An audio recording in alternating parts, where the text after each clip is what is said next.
something that another library other than pandas that we haven't talked about yet that is intimately related to polars is Arrow.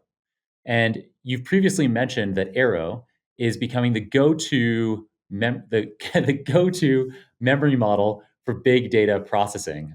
Big data, cringy. But for processing where there's too many data for us to fit it onto our local machine. So we could call that big data when you're using multiple kind of different devices for storage. And so yeah, you previously mentioned that Arrow is becoming the go-to memory model for these kinds of large scale processing situations. How does Polar's use of Arrow enhance its integration with other data processing tools? I guess, and maybe even kind of give us some context on how Arrow is different from Polars and Pandas, but how it interrelates to all of them. Yes. There's also quite some misconception about what Arrow is. That's because PyArrow, the core maintainers, or the core implementation of the PyArrow of the Arrow spec in Python does not only do Arrow memory but also Arrow compute. And sometimes people say Polars is fast because of Arrow, and that doesn't make any sense. So first, Arrow is a specification of um, how memory should be ordered for specific data types. That's all Arrow is. And that's the same as how JSON is a specification of how you should store the bytes of a JSON serialized data structure. Um, JSON is not a very optimal way to store data, so it's not very not very good for performance. Arrow is much better if you are doing columnar data processing. And if we think about numeric data, the way we store those bytes is actually quite simple because we just store them values back to back. First the integer of value 1, then the integer value 2, value 3, etc., all the way to the end. This is not different from what NumPy is. Only Arrow also adds missing data. So if you have missing data, it adds another buffer with a bit mask or a bit padding bit buffer.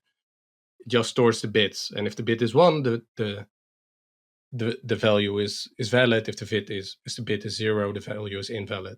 That's for numeric data, which is quite trivial. But Arrow also has a specification for nested data, for lists, for structs, for strings. It has multiple specifications for strings, actually.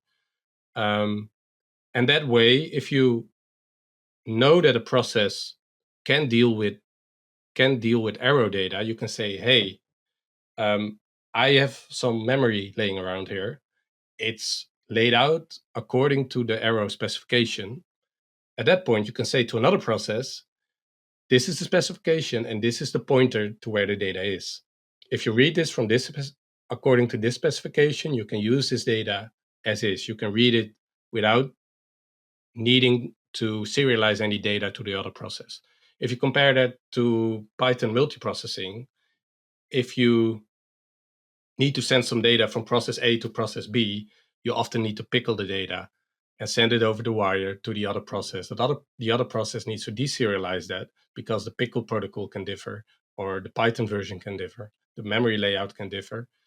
So there's a lot of overhead involved. And with Arrow, processes can interoperate the memory, and only one process will own the memory and the other can just read it. And this can be super fast when you share data between processes. So that's where Arrow is becoming the de facto standard for sending and sharing data over the wire. Other than that, it's still it's still the tool that uses Arrow to build a query engine on top of that. Pandas will use PyArrow. Polars has its own query engine. Pandas is not building a query engine, by the way. Pandas is using PyArrow kernels to do the compute. So yeah, that's what Arrow is, and that's how it can help with